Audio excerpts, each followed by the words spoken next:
Hello, my name is Ray Lopez, and I'm your City Council representative for District 6. It's my pleasure to welcome you to our program today. I'm very excited to have guests Richard Martinez from the Public Works Department and Roland Martinez from the Capital Improvement Services Department, also known as SIMS. We're going to talk about the very important role the Public Works Department plays in our city, preserving and maintaining streets. Then we're going to switch gears a little bit to highlight the completed and ongoing projects with the SIMS department.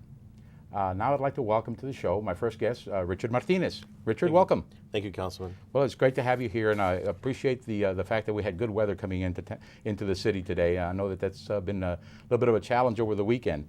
You guys survived okay, I take it? It was a challenge on Friday. We did get quite a bit of rain. Well, good. The kind of work that you do is incredibly important, not only for the maintenance of the city, but also for the safety, and in particularly the safety whenever we have situations like we do, like we had this weekend. Tell me a little bit about the kind of work that the department does and the things that you handle on a regular basis, on a day-to-day basis. Well, Councilman, Public Works is responsible for maintaining and preserving public infrastructure related to streets, traffic control, and drainage systems. We preserve and maintain pavement structures, sidewalks, curbs, drainage channels, traffic signals, lights, those sort of things, bridges. Good. And how do you go about setting the priorities of who gets it next? Well, that's a tough job, Councilman, but we have a lot of need in the city. So we look at prioritizing the infrastructure with, we have different systems that we use that will help us prioritize those. But we also look at the requests that come from citizens, 311, those type of things. And then we look at the priorities and look at our funding levels and let's go for the low-hanging fruit first. Sure, I understand that. Well, you mentioned funding levels, and of course, that's always an issue, right? Never enough money and always more projects than we can seem to get to. But how is the money allocated, and how much actually gets allocated by council district? Is it divided by 10, or how does that work? Well, with the funding, we have what we call rough proportionality, and it's basically is divided by 10 with rough proportionality. We're looking at Public Works. It gets anywhere from $30 to $60 million a year. So we're looking at anywhere from $3 to $6 million a year per council district. If we're looking at special projects, if there's funding like federal stimulus money, and then we also have set dollars that are out for street maintenance, traffic, and drainage. I know that much of the things that a council person has to learn whenever they get on council is all the acronyms and all those kinds of things. And one of the first ones that I learned that I had to really understand very well is the IMP and the NAP funding, because that was always never knowing the difference between the two and how we go about doing those kinds of things. Tell me a little bit about what is IMP? The IMP is the Infrastructure Management Plan. And this plan is basically our plan for the next 5 years. It's a rolling program of all the maintenance that's going to be done in every district citywide. And we look at that and we research and review the projects that are going to be done and reprioritize them every year. Just like we've had a drought in the last couple of years, some of the streets or other infrastructure may be prioritized in a lower section than when we get a lot of rain that we've had recently over the last few months. That infrastructure gets deteriorated faster, so we may have to accelerate those projects. So this plan assists us to go to council and discuss it with y'all to see what projects are prioritized and what we need to move up, back. But it gives a plan. It's a basic plan for the next 5 years, and citizens can see that online as well. So how do you go about getting a project, for example, on that plan? Very good question, very good question. One of the first things is I'd like to suggest to the citizens that are watching today to please call 311 if they have any infrastructure needs. That's one way of putting it on the radar, if you want to say. But when we look at this, we're also looking at the condition of the infrastructure and how bad is the infrastructure, and can we maintain it by just doing a pavement preservation or doing a patchwork or going out and replace sections of infrastructure, or do we need to reconstruct the whole thing? So we look at those funding levels as well. But again, if we don't know about it, you'll never get done. So please call 311, and then we'll also look at the requests that come from citizens as well. So a lot of that is basically hotspots, if you will, people calling in saying, getting a lot of complaints from this area. Do we also proactively go out there and I'm assuming do assessments yes, on a regular basis? Yeah. That's the main core of the program, is to assess those. And for instance, I'll give you an example. Our streets are assessed every 3 years. We go back and rate the streets every 3 years so that we get a good idea of how well they're deteriorating. And then so we put that list together, but a portion of that also is from 311, from the Citizens Commit. But yes, we do proactively look at those things as well. Good, good. Well, that other acronym that we were talking about, now we got the IMP thing down now. Now tell me a little bit about the NAP fund and the funding, how we go about doing all that kind of stuff. That's the Neighborhood Action Mobility Program. Right. And basically that funding is set for sidewalk improvements, curbs, driveways, pavements, anything that helps mobility throughout the city and throughout the districts. And that funding is set annually at $3 million. So we're looking at about $300,000 per council district. And we can look at that, as those are primarily smaller projects, curb ramps that need to be put in, sections of sidewalks that need to be put in, things that really can help a citizen able to use the infrastructure better. That's great. So I guess what we're really talking about is those are the two funding sources that each council district has, somewhat to their discretion, Exactly. obviously as long as there's need there. Because I know that my staff works very closely with both Public Works and SIMS Exactly. to kind of restack, if you will, based on maybe something that's happened urgent over the course of that short period of time, a week or two. I know that Friday we were getting a lot of calls about all the flooding that was out there. Many of those projects are already on the list. Exactly. And but some of them aren't. And what we need to do is always keep track of those, because we also we know every time it rains we get a bunch of phone calls, as I know that you do. Exactly. Now I know that there's a lot of discussion around when we do the work and where the money comes from and all that. But really there's two kind of categories. And one is preservation, and then there's one maintaining. Can you tell us about how that is managed and how you do a preservation and a maintenance, kind of a scheduling process? Okay. Well, Councilman, I'm glad you asked that question, because pavement preservation is one of the most important parts of maintaining the city streets infrastructure. And preserving a street, what we want to do is keep the good to the excellent conditions in that state. So what we go do is we look at our infrastructure and then we prioritize it, whether it needs to be pavement preservation or we need maintenance. And maintenance would go across as more heavy rehabilitation, which would be replacement of sections or complete replacement of asphalt sections, or curbs, sidewalks, or having to go through and putting in complete new traffic signals and those type of things.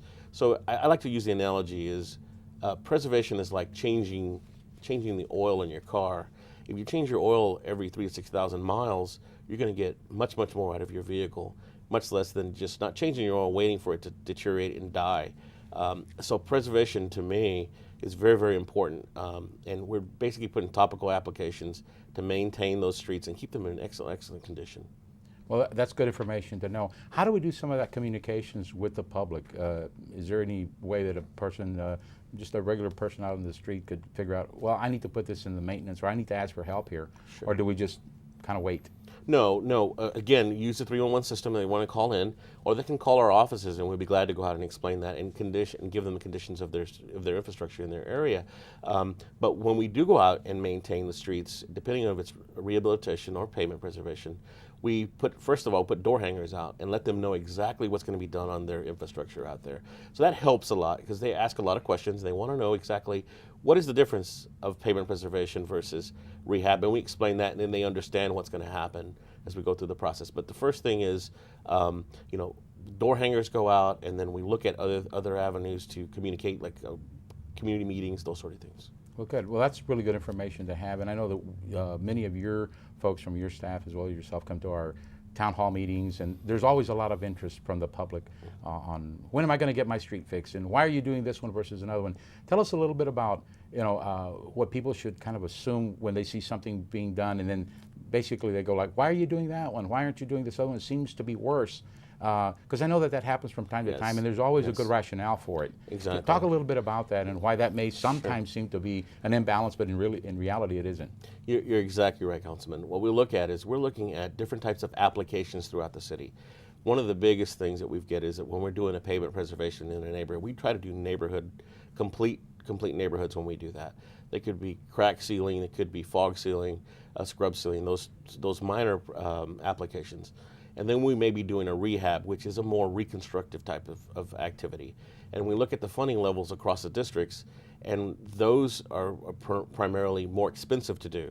So if we're looking at a street that needs to be maintained, and we need to go out and do a pavement rehabilitation, which is to strip off the pavement and put new pavement down, and then a street next door is a complete reconstruction, those take more time and more engineering to get those in the queue. So we may have some calls that say, well, this street is worse than this other street, and they're already in the process, but they're being engineered, and they may take a year to 2 years to finally get them on the process to get out there, because the funding level is 3 to 4 times the amount of an overlay. So that's where we may see some of those things happen. What I want you to understand, and for the citizens to understand, is that we're going to get to those streets, and we want to make sure that they understand that.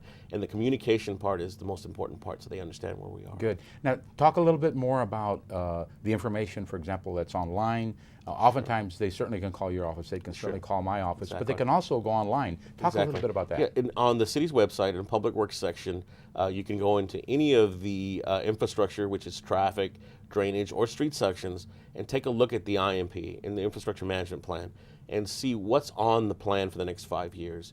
And it also has a lot of explanations of, like, example, what is a pothole? A lot of individuals call in and they think a pothole is, it could be a section that may be 5 to 10 feet long, and that's a different type of repair for us than a pothole that takes 48 hours for us to repair. Those bigger sections take us up to 30 days to repair, because we have quite a bit of those. So they can give you a lot of that explanations that's out there, and you can go online to do that, and there's a lot of good information, a lot of information to contact us directly by hitting our email addresses, or to call the right individuals, because I know that with the city, that's the most difficult part, is to find the right individuals at the right departments to answer the questions. Right.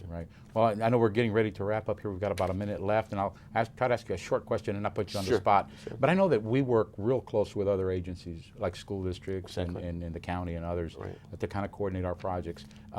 Is that something that we are doing more of now, or exactly? What are the plans around that kind of Exactly, and I'll use an example. Working with the San Antonio Water Systems, we have been working really close with them as far as ensuring that when they're excavating and cutting our streets, that they're put back in the condition that they were before they got there, or better. And so there's a partnership going on there, so that when we build new streets, that they're not going in and cutting them immediately right after that we do that. So communicating with other agencies as Bear Met, San Antonio Water Systems, Bexar County is one of the biggest ones that we do as well. SIMS department, I mean, we all need to make sure that all the projects that are going on with Bexar County, SIMS, that we're not overlapping each other, and that the projects we're working are working in conjunction with each other. Well, that's good, because that's the next segment, is we'll be talking to SIMS and talking more about the coordination and how all that kind of comes up. I really appreciate you coming out here and give us this explanation. Stay with us. We'll be back in just a few minutes to talk to Roland Martinez from the SIMS department.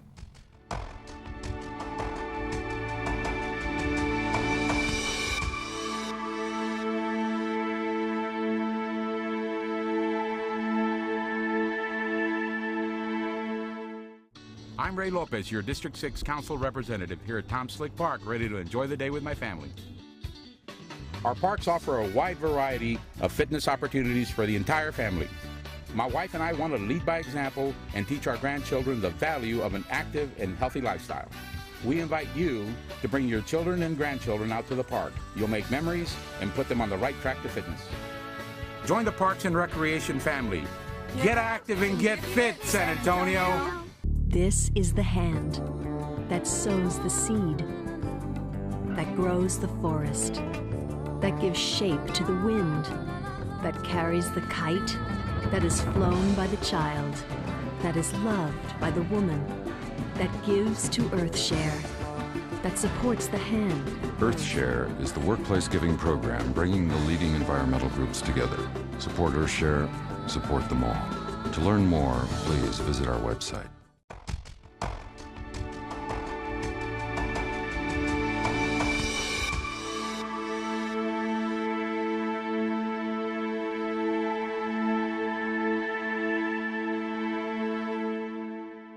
Welcome back to our program. I'm your host, District 6 Councilman Ray Lopez. We're going to talk to Roland Martinez from the SIMS department.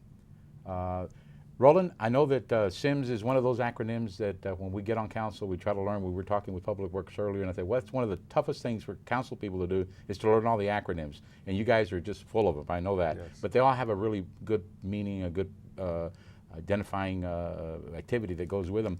And that's kind of what I wanted to talk a little bit about, kind of remove some of that mystery. Yes. You know, tell us a little bit about what's going on. So let's talk a little bit about kind of SIMS and how did that get created, and what's the difference between SIMS and Public Works, a little bit of history on that. Well, SIMS stands for Capital Improvements Management Services Department. Our department was created back in the fall of 2007, a few months after the voters approved the $550 million bond program. So our department is primarily responsible for managing the 2007 bond program and other capital improvements, whereas Public Works takes care of the maintenance of the city's infrastructure. And that includes various engineering offices such as street pavement, stormwater, and as well as the new traffic signal synchronization program. So the schedule that Public Works goes off of, which we talked about in the previous segment, versus the schedule that you work off, I would assume in some cases have to work very close and very much coordination is required. Talk a little bit about how that happens. Yes, exactly. And SIMS has several client departments within the city. Public Works is one of them, and of course, as you mentioned, we coordinate the construction of certain projects. Other client departments of SIMS include police and fire, library, parks and recreation, downtown operations, and others. Okay. So in a very simple way, and oftentimes I try to look at finances in as simple a way as I can, the city really has two checkbooks. One checkbook they take out of their maintenance and operation year after year. We pass our tax rates, and then we put our money into that checking account, and we pay for Public Works jobs there. Yes. The money that the city spends in SIMS really comes out of the authorization of bonds that the city gives us. Is that correct? Correct. And every project has a specific budget, and so projects are paid through the Primavera and the SAP, which is a fancy way of saying an accounting system for the city. Right. So all those projects that got into that the bond package, it was the $550 million that we all remember. Tell us a little bit about some of the projects, because obviously the 550 was the total scope for the whole city. Right. And oftentimes people say, well, we want a tenth of that in District 6. But the reality of the needs and things of that nature, can you tell us a little bit about how we came up with the projects that needed to go into 6, and how many are there? And then we can talk a little bit more about what status are they, how quickly are they going to be finished, and how many have we done so far, and how would we find that out? Talk about that a little bit. Sure. The bond program is the largest in the city's history. It had 150 projects across the city. Some projects are specific, for example, District 6, whereas and other projects impact the entire community. There's approximately about 14 projects in District 6 in various stages, either in design, under construction, and we can look at those if you like. Good. Well, I tell you what, I've gotten a lot of calls, and I'm very interested in one of the particular projects that I know is in the immediate horizon. That's that dog park. Yes. Can you tell us a little bit about the dog park in Tom Slick Park? Sure. Tom Slick Park is named for Tom Slick, who was the founder of the Southwest Research Foundation. And that's located on Texas 151 near Loop 410 and West Military Drive. And that's a project that's approximately $706,000, and that will include the a pavilion, a playground, the dog park within the park. And the dog park will have amenities for pet owners to take their dog, take them through obstacle courses and what have you. And so very pet-friendly part of the park, as well as a parking lot enhancement and security lighting. That's currently in the bid phase, so we're looking for that to start hopefully by July 2010, and completion expected by December 2010. Of this year? Yes, sir. So we're right on the heels of the development, and that's good. I know the community is extremely excited about that. Now, of other projects that are there, roughly speaking, how many of them have we started, and how many of them do we still have to go before we spend the whole $550 million? Sure. In District 6, majority of the projects are in the design phase, meaning the city's working with consultants to come up with the plans to move forward, and then to be able to take those projects out to bid for construction awards. And for example, Callahan Road, from Culebra to Commerce, is a $19.5 million budget. That's under design. That will reconstruct and widen Callahan Road with curbs, sidewalks, driveway approaches, and necessary signal improvements. That's expected to start construction in February of 2011 and be complete by June of 2012. Good. I know there's a handful of other projects, and typically there's a window of finishing, a year out or whatever. What kind of coordination initiatives does the city take on when we do these street widenings, and because of the effect that it may have on the traffic and traffic patterns, and in particular, for example, schools. I know oftentimes we do an improvement in a street, and it goes through the summer, and then there's traffic issues because of school opening and all that. So do we work closely with the school districts to coordinate that? We work closely with schools as well as with the different utility companies. So SAW, San Antonio Water System, CPS, AT&T, to make sure that those utilities are coordinated in advance of construction. This way, let's say a brand new street, which involves different utility enhancements, those things will get taken care of first. So then the street can come afterward. I mean, you don't want to build a new street, then have to tear it up to lay down new utilities. Right. So we have monthly meetings with the utility companies, as well as the client departments that I mentioned earlier, and school districts to try to minimize the impact of these projects.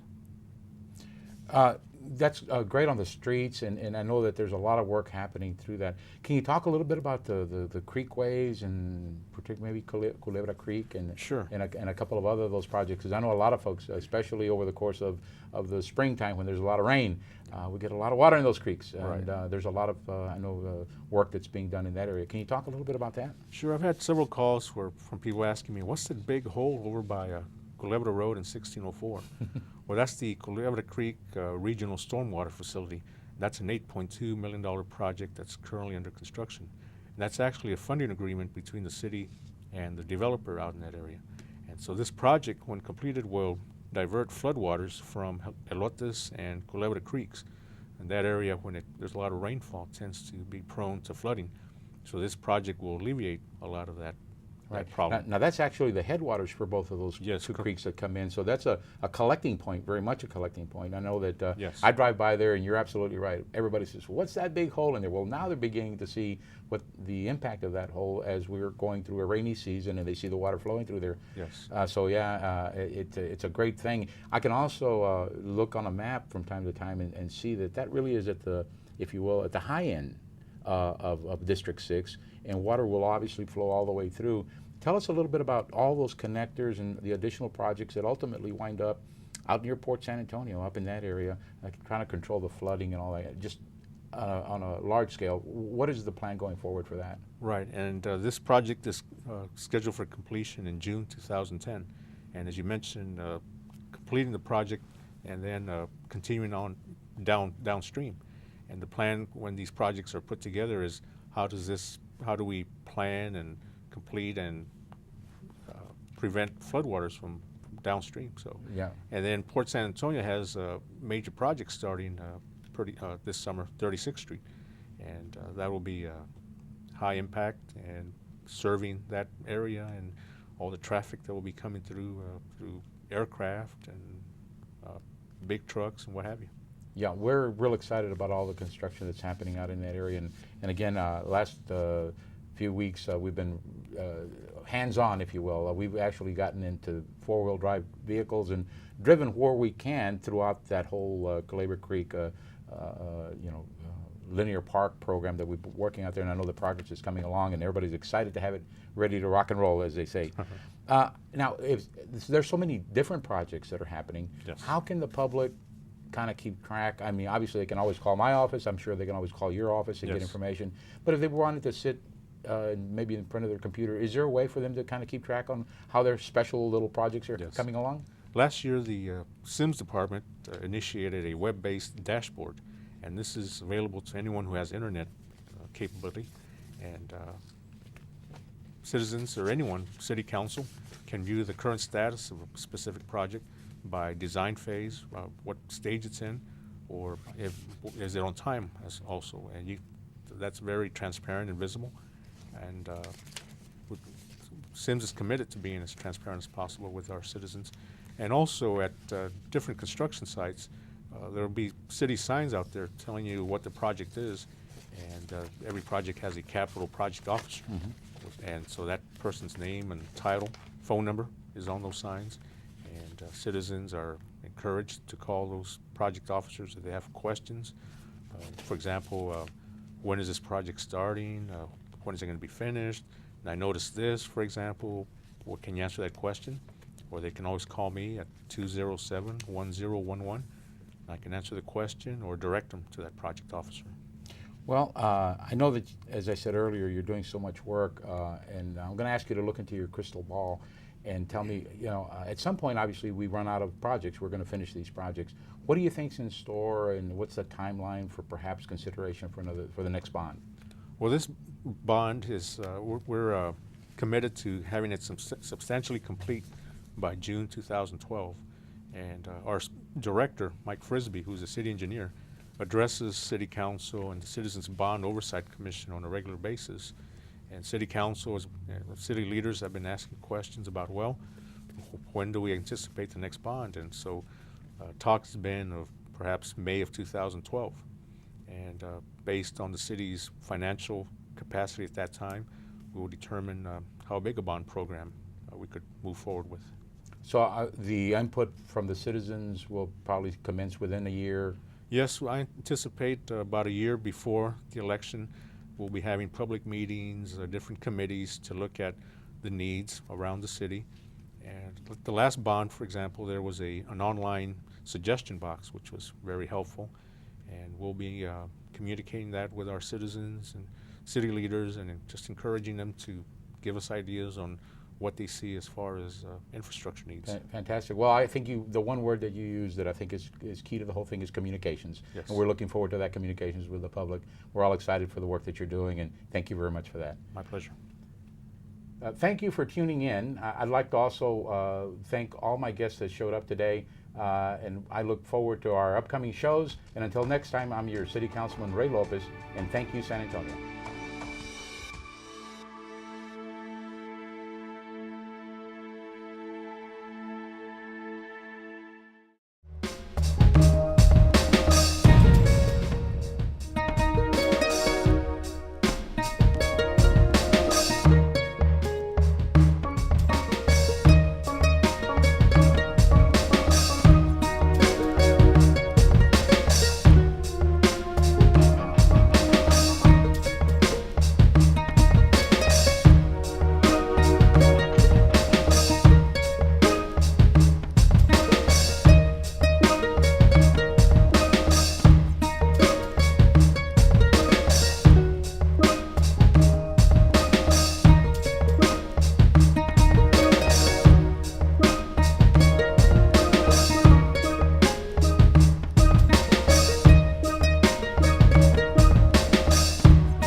I'm Ray Lopez, your District 6 Council representative here at Tom Slick Park, ready to enjoy the day with my family. Our parks offer a wide variety of fitness opportunities for the entire family. My wife and I want to lead by example and teach our grandchildren the value of an active and healthy lifestyle. We invite you to bring your children and grandchildren out to the park. You'll make memories and put them on the right track to fitness. Join the Parks and Recreation family. Get active and get fit, San Antonio.